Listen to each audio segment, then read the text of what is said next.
My name is Sarah. I am Leon's mum.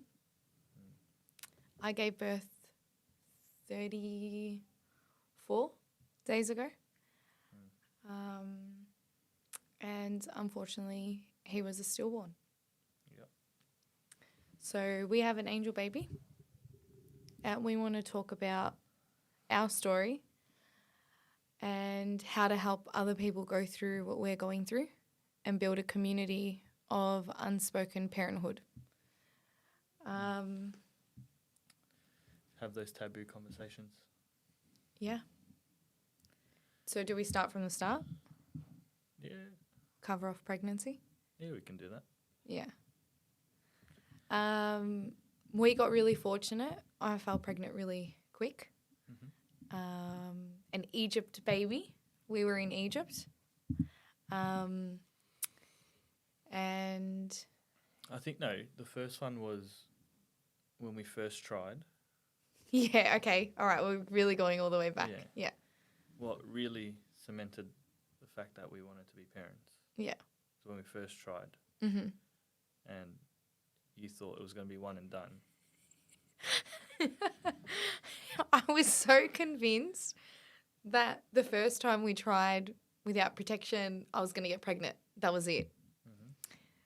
And we tried in Melbourne and we were flying out to Dubai and we were in Dubai and I remember saying, no, I'm pregnant.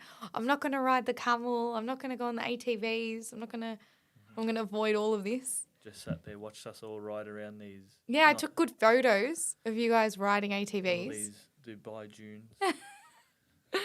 That was an epic sunset. And then you got your period the next day. And then, in Egypt, on the plane from Dubai to Egypt, I started getting cramping. And then we got to our hotel in Cairo and I got my period. And I just remember being so heartbroken because I wasn't really sure. Like, we spoken about we wanted to start trying for kids, but I wasn't super sure that I was ready. I was really doubting myself as a mum. Yeah. And then when I got my period, I was so upset and I kept saying sorry to Ange. And he's like, what are you sorry about?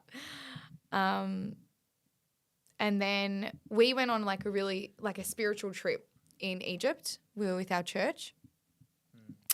And this bishop prayed on us to fall pregnant, Bishop Raphael. And apparently he's done miracles. Like, he's prayed on people that have tried for many years and they've fallen pregnant. And then we fell pregnant right after that blessing. But you getting your period, I think, solidified the fact of how bad we wanted it. Oh, 100%, yeah. Yeah. So then when we came back home from that trip, I started feeling a bit sick. Do you remember? No. We were going to Lucas's birthday, which is our nephew. We're going to his first birthday. And you were grumpy that day. I was so grumpy and the smells were really intense. And I was like, Andrew, I'm pregnant. And he's like, no, you're not. Just relax. And then we did a test and they were coming back negative. Do you remember that? I did 5 pregnancy tests and they all came back negative. And then I did my own, every time we were together doing the pregnancy test. But the day that I did it by myself was the day it came back positive. Yep, when I was outside working on the car. Yeah. Doing something to my car. I ran downstairs and said, you need to come inside. And then I showed you the test. Yeah. Do you remember lying on the floor with Pharaoh? Yeah. So Pharaoh's our dog. And we were just lying on the floor and we were so happy when we saw those lines. It was so faint, but it was there. Yeah. And I was like, I think I'm pregnant with a boy. I was so convinced it was a boy. No, you were convinced it was a girl. No, I wasn't. I hate saying, when you do that. You kept saying it was a girl. At the start, you kept saying it was a girl. No, I didn't. You did. No, I didn't. I knew it was a boy. And then, that whole wait 13 weeks before you tell anyone, or 12 weeks, whatever it is. First trimester. That was really hard. Yeah. I told my mum and my sister She was going away to Japan, and I was like, I need to tell you before you leave, but also like try for a baby as well. I want to be pregnant at the same time. And then we told our families on Orthodox Easter. That was a real big celebration. Yeah, that was fun. The way we did our gender reveal was pretty cool as well. We knew from the start, like I feel like with the pregnancy, we knew what we wanted and what we didn't want. Like we did an intimate gender reveal. We just went to a lake to watch the sunrise. Mind you, it was like the worst sunrise ever. Grey skies. Grey skies. And then we bit into a cupcake. That was really sweet. And then we had leftover cupcakes. So my best friend made the cupcakes. We had leftover cupcakes, and then we went to our family houses. Yeah. And then they just bit into the cupcake and they found out that we were having a boy. Yep.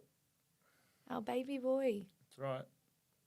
How did you feel finding out we're having a son? Good.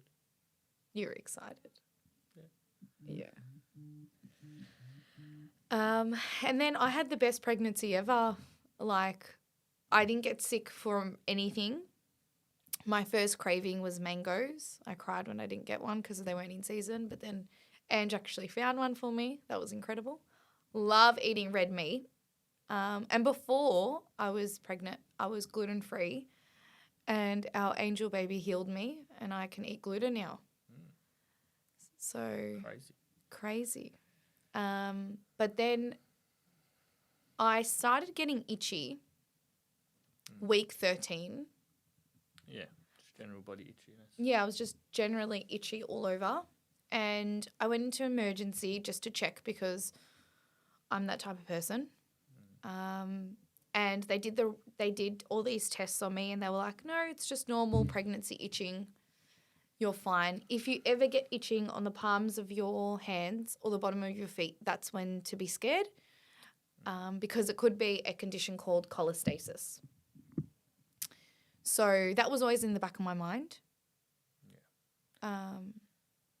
Because when they told you what cholestasis was, and it was effect like from your liver, that's what triggered you to be worried about it. Yeah, because I had previously high liver count, and we never really got to the bottom of why my liver was high, like pre-pregnancy. And then when I heard that I could potentially get this liver condition in my pregnancy, I was really scared because when you read about cholestasis, and it's not spoken about, like no one really talks about what cholestasis is in pregnancy. Everyone knows preeclampsia. No one really talks about cholestasis.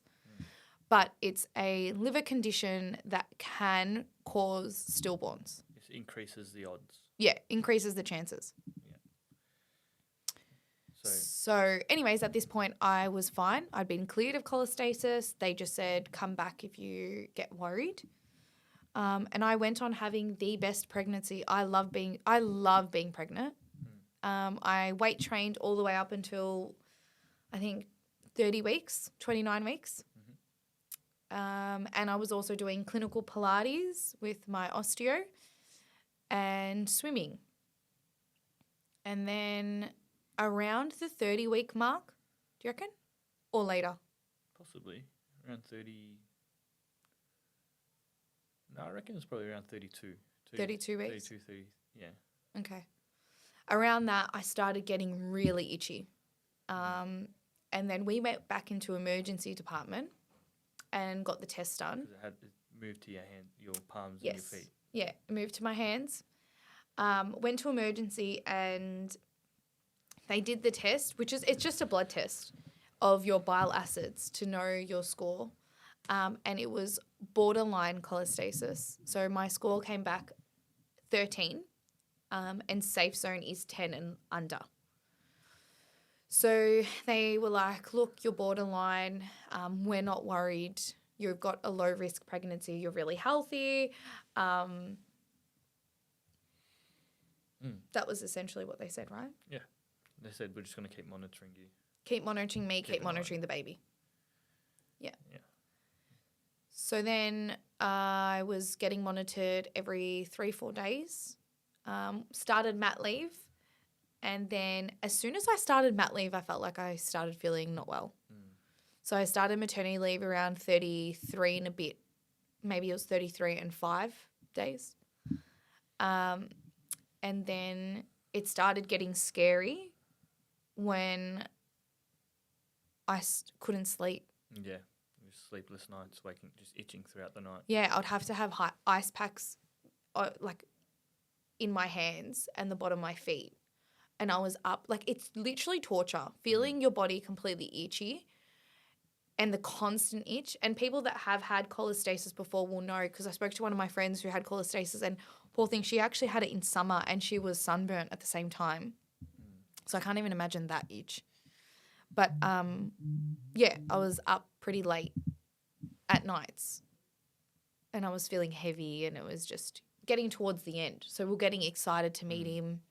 We had our baby shower. That was incredible with all of our friends and family. Yep. We had a mixed baby shower.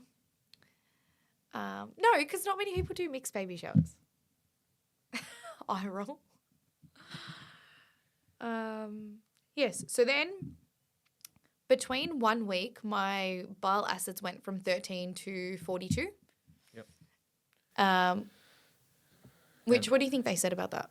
I can't even remember. They said, it's a jump, but it's still not alarming. To anything over 100 is where they get really worried, and they'll look to induce you.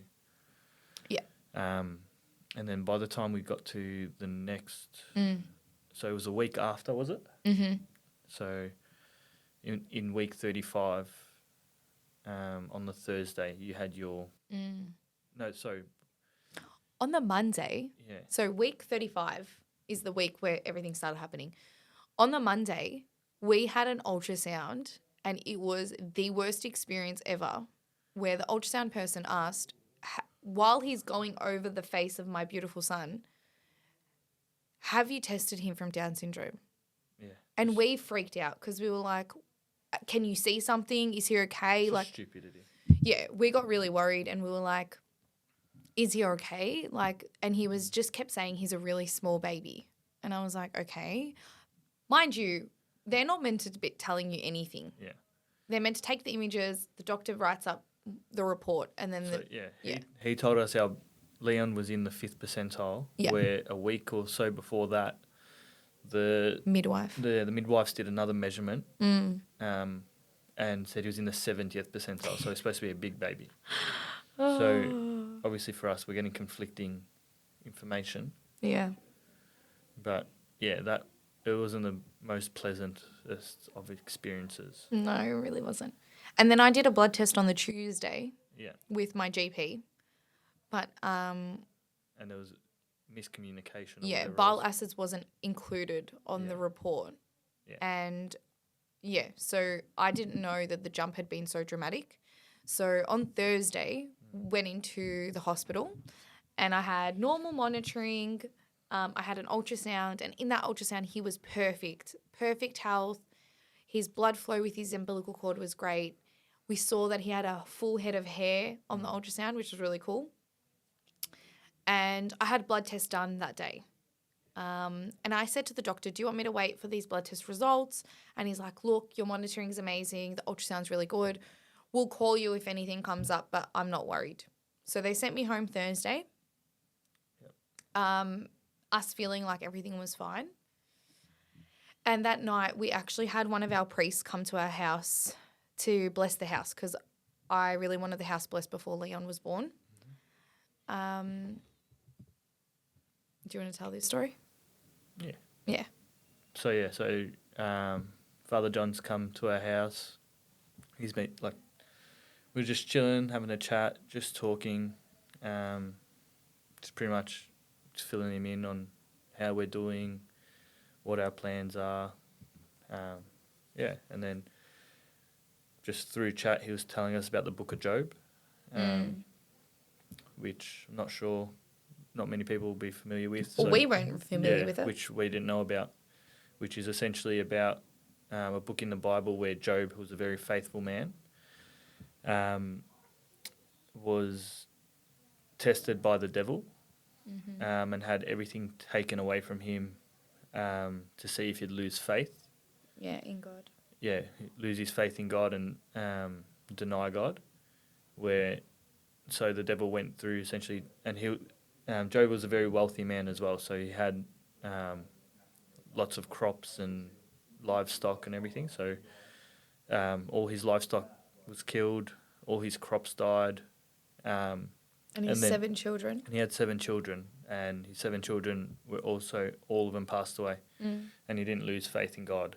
And essentially, moral of the story, like what happened was, throughout all those tests and everything, God ended up doubling all of everything that was taken away from him. So doubled his crops, doubled his wealth, gave him back his health. And then he gave him 7 new kids, which we learnt was for the reason he didn't get obviously 14 kids, because he still had his 7 original kids, because they're still his kids in heaven. Yeah. So that's how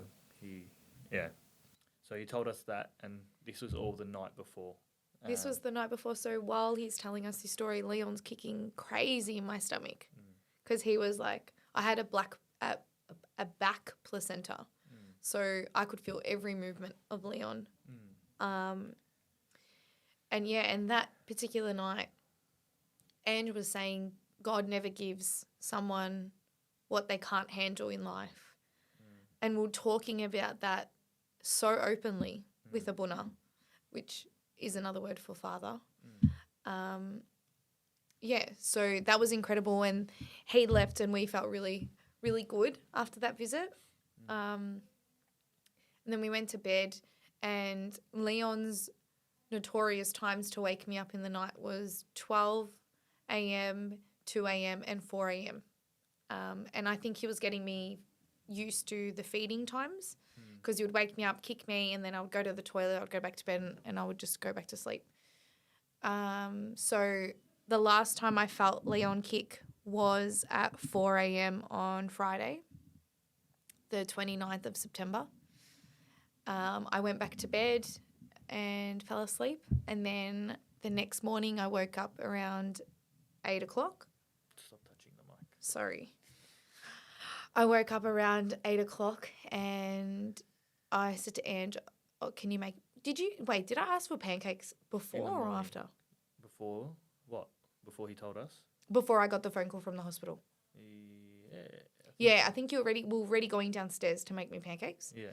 Then the hospital called and said, hey, we got your test results. They're really high. Yeah.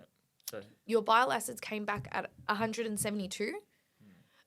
We want you to come in for more monitoring today, and we want to set up a plan of when we're going to induce you. And I said, okay, well, my hospital's already packed in the car. Am I getting induced today? And they said, no, not really, but we just want to come and talk about. He's like, don't rush, come in a couple of hours. He's like, don't rush yourself. Then I had pancakes, and normally after I eat, like, he would go wild, especially sugar. And I didn't feel him, and I was getting really worried, and we were already getting ready to go to the hospital. Yeah. So we got ready and we headed off, and we were in the car, and there was this thing that Ange would do to my stomach, and Leon would kick straight away. It was like, how do I explain that? Just touch, move my finger. Yeah, he would just move his fingers on my tummy, and he would start kicking. And he did that, and there was no kick. Did you get worried at that point? A little bit. Yeah. Yeah. So we ended up getting to the hospital, got to the emergency, told them we're here, like we got called in. We're not really feeling him, a bit worried. They put us in our room. Yeah. And what are the chances someone from our church, she was our midwife, who we never met previously, but so she put the monitor on my stomach, and Leon was really good with monitors. Like, as soon as it would go on, they would find his heartbeat. Like, we never had an issue with that. And she put the monitor on, and she kept moving it around, and she couldn't get his heartbeat on the monitor. And at that moment, me and Ange looked at each other. Yeah. And we knew. But then she said, oh, no, sometimes, like, babies can run away from the monitor. We're going to get an ultrasound in and a doctor. It's not a definitive measure. Yeah. So at that point, at that moment, I got Ange to get my cross, and I was holding my cross, and we were saying the Our Father. And the doctor came in, and he put the ultrasound on me. Seconds. I feel like he may have waited a minute, but Yeah, you can see his face drop. yeah, we knew, and he said it so quickly underneath his breath. He'd been looking after us for Yeah, a month and a bit. yeah. as So well. we knew him. And he obviously knew our situation. I think he diagnosed you. He was the one that I saw on Thursday. Yeah, but that he sent me home. diagnosed you with cholestasis. Yep. Yeah. So his face, like he just said it really quickly underneath his breath. There's no heartbeat. And then I was in full denial. So yeah, they have to confirm it with a second doctor. Yeah, the senior doctor came in. Yeah, so he's called his supervisor. She's come in and she's confirmed the same. Yeah. And at that moment, Yeah. I was howling and crying and screaming, no, he's not. He's not dead. He can't be. And they left the room and we had the room to ourselves for a bit. And that's our life changed forever after that moment. You expect to leave a hospital with a healthy baby and you don't think that that situation's ever going to happen to you. Like they tell you about it, but you never hear about it. If that makes sense. Yeah. And you don't. Last thing you're going to do is expect it. Like no one plans for that. And like we went to birth classes. Yeah. Not once was stillborns mentioned or stillbirths. And I can understand why people won't talk about it to pregnant women because it is scary and why do we need more anxiety when we're already pregnant? But at the same time, you need to know what to look out for. You really do. And also, what about the mums that go through it? Like, no one talks about it. How are we going to heal from it? So, they gave us I reckon we were like having a moment for ourselves for like 10 minutes. Yeah. It was an eternity though. Yeah, it really was. Yeah. And I was actually talking to my sister-in-law this morning and she reminded me of a whole chunk of that day that I completely blacked out and forgot. So after that happened, the doctors came back in and pretty much said, have as much time as you need and we'll talk about what the next steps are. And in that time, you called your sister and you told her. Yep. And I called my sister and told her. And they both came to the hospital. And I completely forgot they even came to the hospital. So they came into the room and the doctor was talking to us about our options. And then they left us to decide. And I just remember Dr. David saying to us, because I was hysterical. I was like, just cut him out, get him out. I can't deliver him naturally. There is no way I can go through this. Like birth is the thing that I was the most scared of being pregnant. And I think everyone that goes through it the first time, obviously it's the unknown. It's the most pain a woman will ever go through or a human will ever go through. So yeah, I was like, nah, just C-section, that's it. And then he was explaining that having natural birth is the safest option for me as the mum. And I just remember looking at Ange, not knowing what to do. And he just said to me, with like tears running down your eyes, you were just like, I need you to be safe. At that moment, I felt like my body, I didn't care for my body. I was like, okay, I need to be safe. Let's do it naturally then. And then I had a cervix exam and they saw that my cervix was long and closed. So I wasn't close to I wasn't close to labour. Yeah. So then they gave me this tablet. Do you remember the name of it? I don't know. It started with an M, didn't it? Yeah. So it's a tablet. There's two tablets. First one they give you softens your cervix. And then you come back once that's soften Softened? your cervix, and the other tablet puts you into labour. Yeah. So they've given you the first one to soften your cervix while we're obviously after we've just found out. Yeah. So I took that tablet. And then they sent us home. Yeah. So they said, you need to go home and then you'll come in Sunday. So it's on Friday. This is Friday a Friday afternoon. Yeah. They said, okay, take this tablet, go home, and we'll see you Sunday at 8 a.m. Mm-hmm. And we're like, what? yeah. Like you're sending us home? Like, Yeah. so that was really confronting to be sent home with our baby passed away in my tummy. Mm-hmm. But we did. We went home. And it was really hard. Proceeded to tell family. Yeah. But we couldn't tell one very important person in the family. Yeah, so we went home. We ate. I don't even remember eating. Fish and chips. Fish and chips, but like, did Yeah. you even eat? Nah, me either. And it was, as a mum that is pregnant, and other women will understand this, you know what position your baby's in. And I will never forget just feeling him so hard in that same position. And as hard as it was also comforting that I still got a couple more hours with him. It's so weird to explain. But we went to bed that night and my itchiness was still full on. So I was still really irritated from the cholestasis. And at 4:30 a.m. Saturday, I woke up with contractions. And I knew they were contractions straight away because it was like cramping, but like not my period cramps, but similar. And that's what every woman says. You'll know when you're having contractions. And I didn't want to wait. I didn't want to, you know how they say, oh, wait the contractions out until it's 4:11. Yeah. I was like, no, I'm not waiting. So we called the hospital and we said, hey, just letting you know this is our situation. We're coming in. They're like, yep, no worries. We've got the room ready. And we drove. I reckon we got there at 5 a.m. Yeah, we did. Yeah. We walked into the room and it was really nice. Yeah, except for that.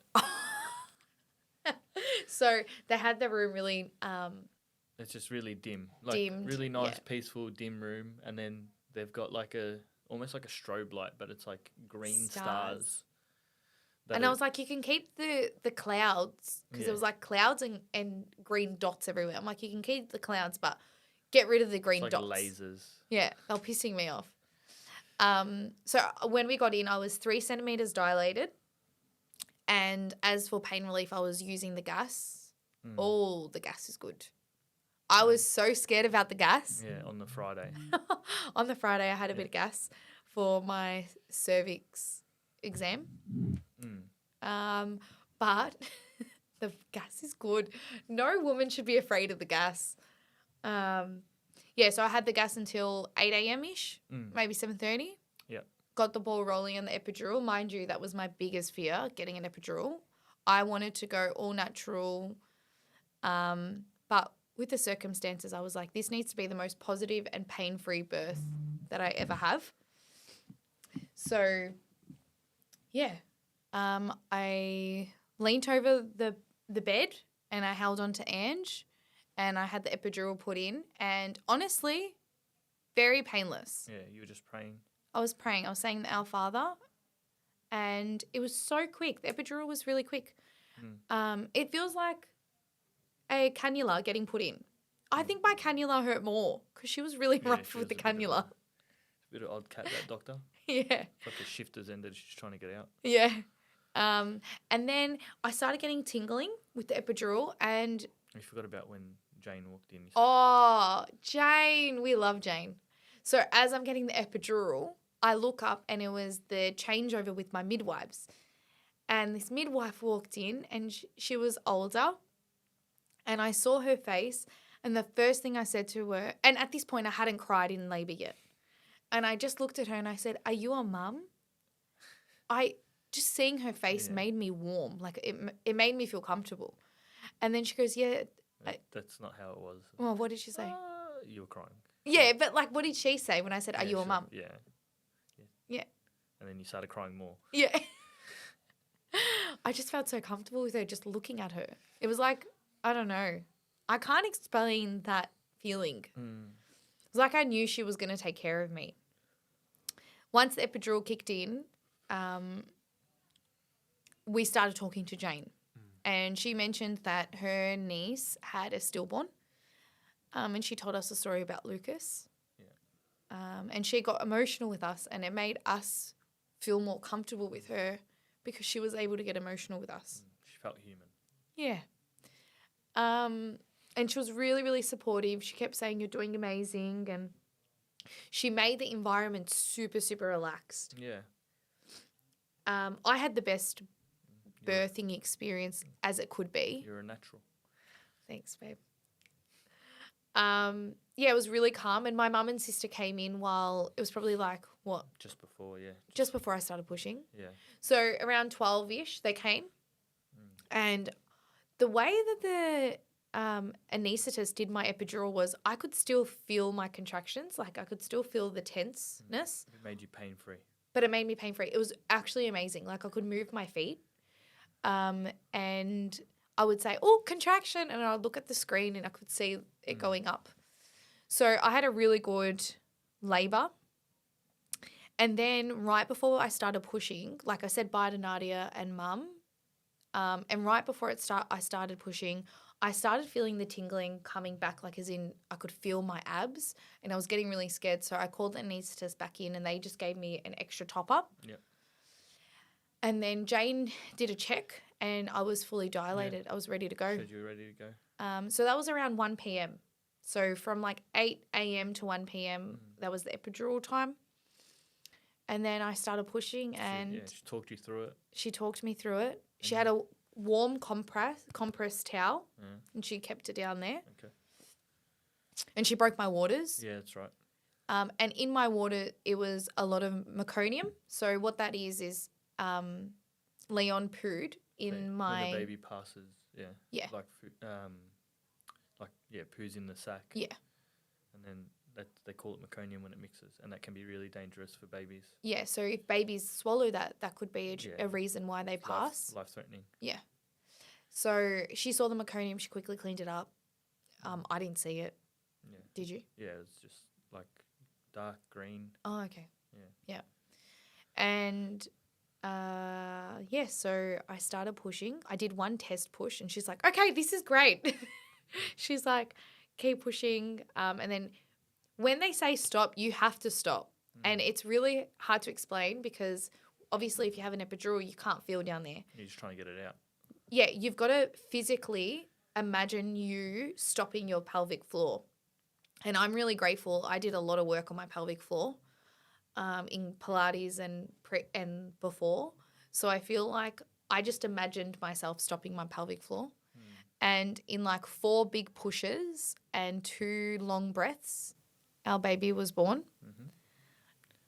So, yeah, and as he was born, we found out that he had his umbilical cord wrapped around his neck. Yeah, poor So, Bubba. So that could have been another reason why. Yeah, which I don't know about you, but I think it was the cord. deep down, I know that's what it was. Yeah. I don't think it was a cholestasis. Yeah, I don't think so either. He's too healthy the day before for it to be that drastic. Yeah. And even other doctors said more than likely once the cord's around the neck, it'll cause distress. Hence why he probably passed and then passed his passed the poo. Yeah. So, Ange cut the umbilical cord, and he was born. From there, I pushed the placenta out. Yep. That was really quick. Yep. I kind of breathed it out. Yep. And then Jane cleaned Leon up. Yeah. Sat him down for a bit. We just took a couple of minutes to just reset, settle. Did I get stitched up before I met Leon? Yeah, way before. Okay, so right after giving birth and passing the placenta, I think the doctor came in and had a check, and I had only teared the smallest amount. It was a 2nd degree tear, which is the most common. Yeah. And they said it's just... It's 2 centimetres. Yeah. So not and much. Internally, and they were like, we're just going to put a stitch. Yeah. One stitch. Yeah. And then they did that. But why was I so scared of the stitch? That was like my... You can't even feel it. Yeah. Yes, so I got the stitch, and then after that... Yeah. Once all that happened, Liam was cleaned up. We were... Cleaned up. Yeah. From birth, and then... Oh, we didn't even say what time he was born. Because... He was born 1:11, a little angel. And then the door above where you were looking. The door above, while I was pushing, it said 1:11. 1.11. Yeah. And as I was pushing him out, I just thought about this monastery we went to in Egypt, and I felt really at peace when I was delivering him. Like, it was such an honour pushing him out. Your happy place. Yeah, my happy place. So, yeah. Then, after a while, we asked the nurse if I could hold him. Yeah. So she passed him to me. We gave ourselves like at least... Probably half an hour or so. Yeah. And, yeah, what they don't take, like when you have a stillborn, because obviously they've lost oxygen flow, their skin starts to be very brittle and it starts deteriorating. So he had a couple of blisters and a couple of sores. He had like a little sore on his forehead. But, yeah, he was the cutest boy. He looked just like his dad. And a bit of his mum. A tiny bit, but yeah, I think he did it on purpose. He was such a cute, peaceful boy. Yeah. But yeah, then the nurse came, she passed him to me, and... Seeing you hold him is probably the best feeling in the world. Like, half of me and half of you. The love you feel for your partner after you see a child of both of... It's just...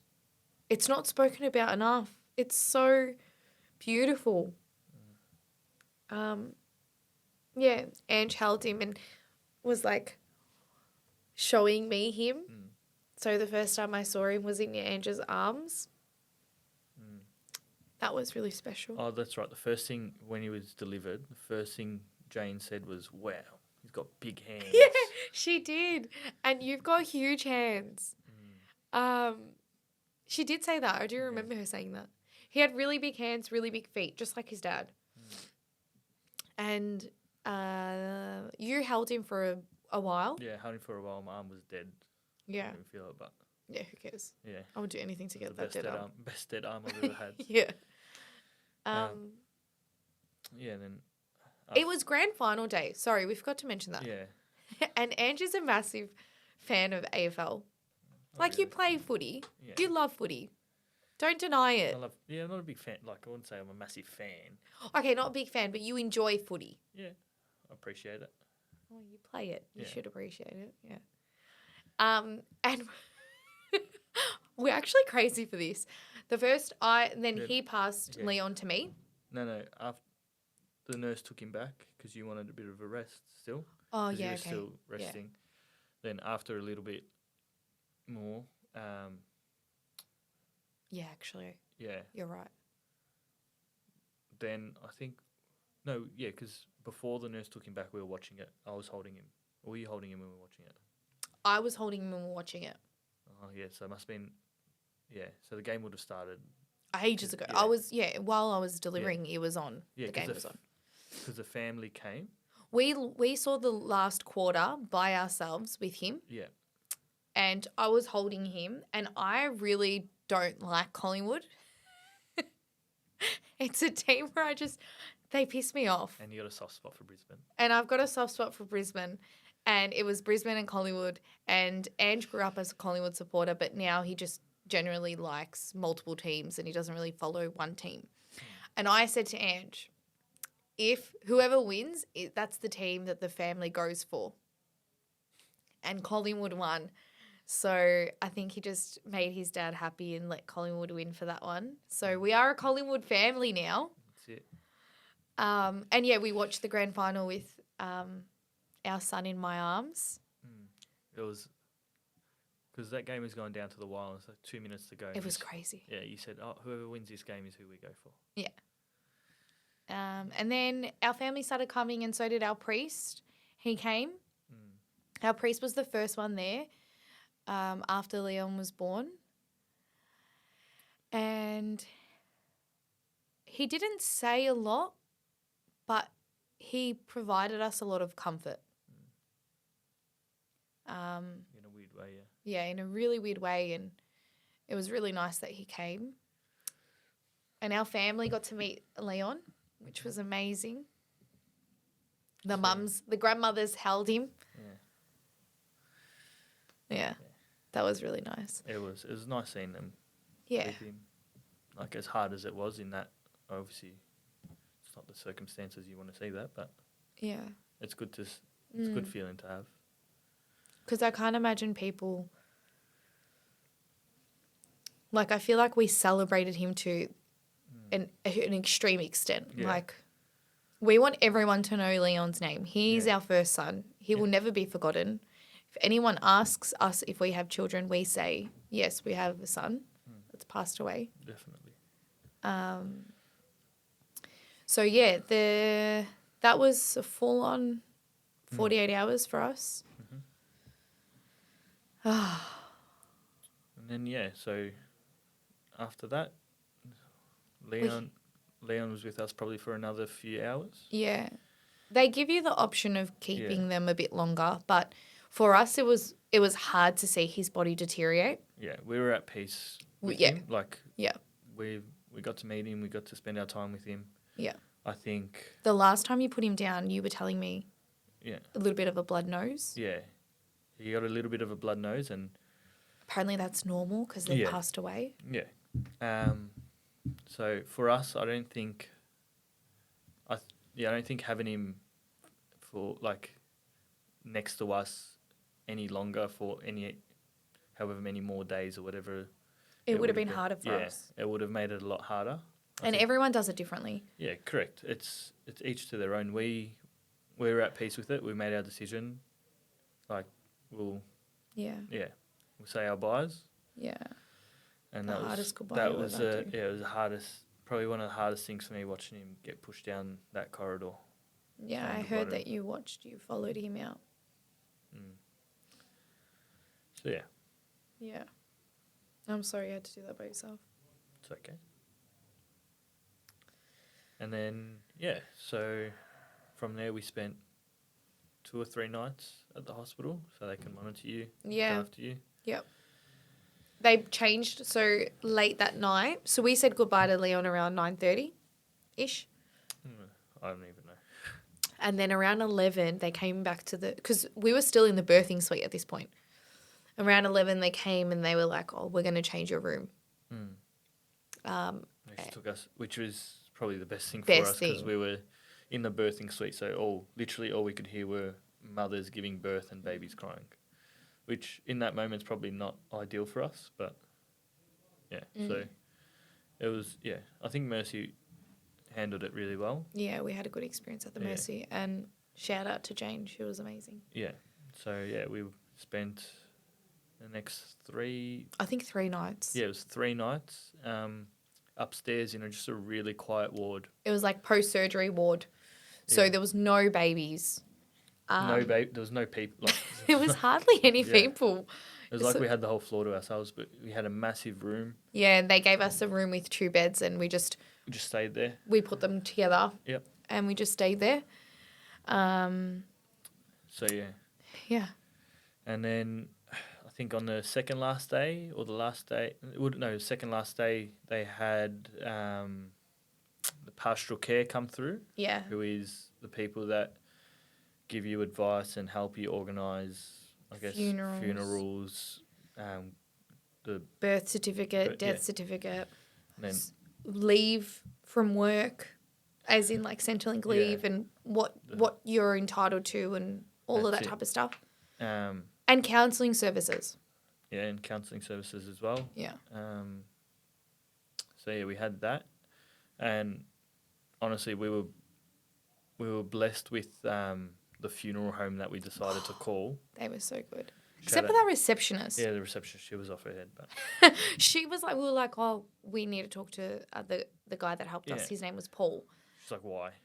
And we're like, oh, our son just died. Oh, okay. Well, does he know you're calling? Sorry. What's it to you? Just put him on. Anyways, So we got back onto Paul. Shout out to Paul. He's an absolute gun. Yeah, it was gone. And then No, he was amazing. So he said to us, they didn't charge us anything for the transportation. for the funeral home side of it. Yeah. So Was it Tobin Brothers? No, I don't know. No, I think was it Nelson Brothers? I don't know. See, this is what happens when you've gone through trauma. Last thing, You don't remember. So they organised everything for us. All we had to cover was the grave and his coffin. And we didn't know that they were engraving something on his coffin. Yeah. And we didn't know, like, the coffin they picked was so beautiful. Yeah, it was. It was a white coffin and it had his name engraved on it. Yeah. And he rocked up in a Rolls Royce to the funeral. So we organised that, and he said, "Oh, we recommend you get out and go pick a grave, which one you like." You know, couldn't imagine that. We're like, you know what? We get what you get given. Yeah. Like it is. Well, they asked if we wanted a shared grave or a single. Sorry, correct. So with babies, they give you the option if you want a shared grave where there are other babies born on the same grave, children that are that are buried there. Yeah. And we were set, like, for us. We personally decided we wanted a single one. Yeah. Because if we ever want to visit him and stuff, and yeah, it was just more peaceful for us. It was our decision. Yeah, right. Everyone chooses something different. Yeah. Felt like for us it was the right thing to do. Just one thing, something we can give him. Yeah, as his parents. Yeah. So we did that. So all we said to him was Faulkner Cemetery and single grave. Yeah. Essentially. Yeah. And he said, "Oh, yep, there's actually a child's area, kids area." None of this we knew of. Yeah. Obviously, we had no idea. It's things you don't know. Yeah. He literally organised everything. We just told him the day. Yeah. And that morning of the burial. Yep. So when Leon passed, everyone in our family, all of our friends, they knew I was pregnant. We were very... I was really open with my pregnancy. Very proud of it. Very proud of it. And we announced that he passed away on social media. And we kindly asked everyone to keep their condolences until a wake. Yeah. And we organised that to be on the same day as the burial. So we did the burial at the start of the day at 10 a.m. And then we did the wake at 6:30 p.m. at our church. And for us, that was like we gave him a funeral and a beautiful send-off. So for us, we don't... Because he was born so pure, without sin, he doesn't need a funeral. He doesn't need to be prayed on. So he didn't really... So we didn't give him a typical funeral. Yes. Where we'd take him to church and pray on him because he doesn't need our prayers. Yeah, he's already with God. He's an angel. He's a straight angel. Yeah. So that's why the first thing we did was a burial. Yeah. We had some priests there. And that was beautiful. They did pray. They did some funeral prayers, but they were just really They beautiful. altered it for him. Yeah. Yeah. That was really nice. It was comforting for the parents, for us and the families that were there. So we did a really intimate burial. It was just our family, intimate family that came. I did a eulogy. Yep. So I'm very proud of my eulogy. It was very nice. The word you said.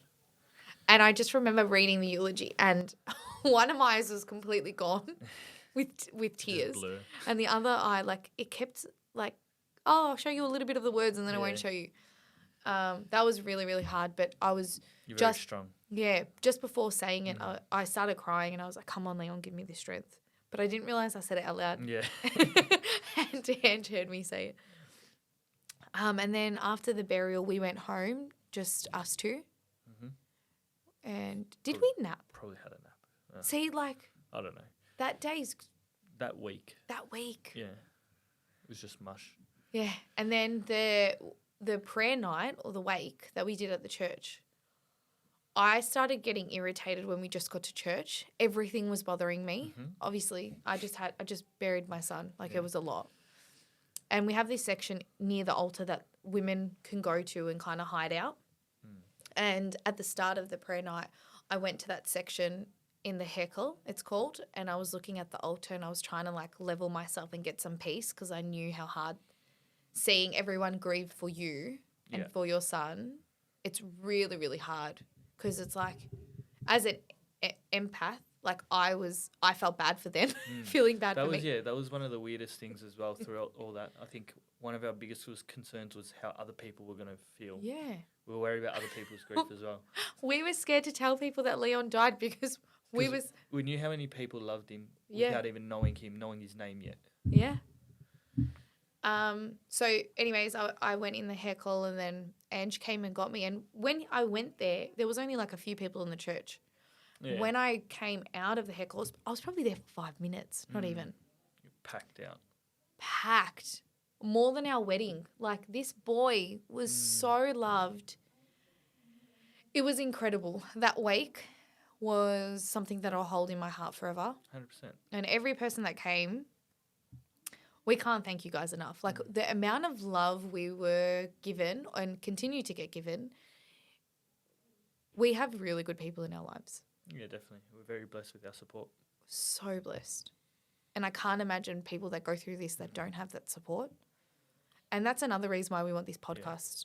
Yeah. But I think, but a lot of the time, I think because we were very vocal with it as well, people were confident to give us that support too. Yeah.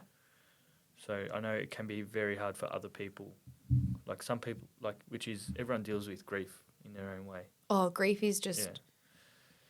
So I think for us... ride the waves. Yeah, being who we are, it's not... Yeah. I had a dream the night after I had Leon that I was standing in a massive conference and I was wearing a white suit and I was talking to a group of people about Leon and my story with stillborns. And I completely forgot I had this dream and I told my sister about it. Oh, yeah. So I was talking about Leon and stillborns in this dream. And I told Nadia about it and then completely forgot I had the dream. And then I told Nadia that I wanted to start this podcast called Unspoken Parenthood. And she's like, oh, yeah, because of your dream. Is that where you got the idea from? I was like, I completely forgot about that dream. I just feel such a strong purpose that this has happened to us to spread awareness of all the unspoken parenthood taboo conversations and build a community where people can together be with their stories and share what's happened to everyone. Everyone has a story. Literally. You see someone on the train and you don't know what they've gone through. Like you don't know. They could have found out that something happened really bad in their life the day before. Like we don't know what people go through. And I feel like as humans, we're not as kind as we can be. This generation's just, I don't know. Yeah. Everyone's so about themselves. Yeah, I think. Or you just do you just get consumed in your own life maybe? Possibly. Yeah, that's probably it. Because remember, we felt like the world was just continuing. Yeah. Oh, the world, that's a thing. That's another thing, but you don't know until it happens. Like, the world doesn't stop. Yeah, it doesn't stop. It just keeps going and you just got to... These things happen every day and you're never going to hear about it, but unless you're in it, your life, everyone's life keeps going. Yeah. I reckon that's a wrap for today. I should be talking about postpartum and what my body went through after birth, but I think we've gone through a lot. Yeah. So I'm planning on doing interviews with other women that have gone through similar situations or maybe the perfect pregnancy and they're struggling with their parenthood after pregnancy.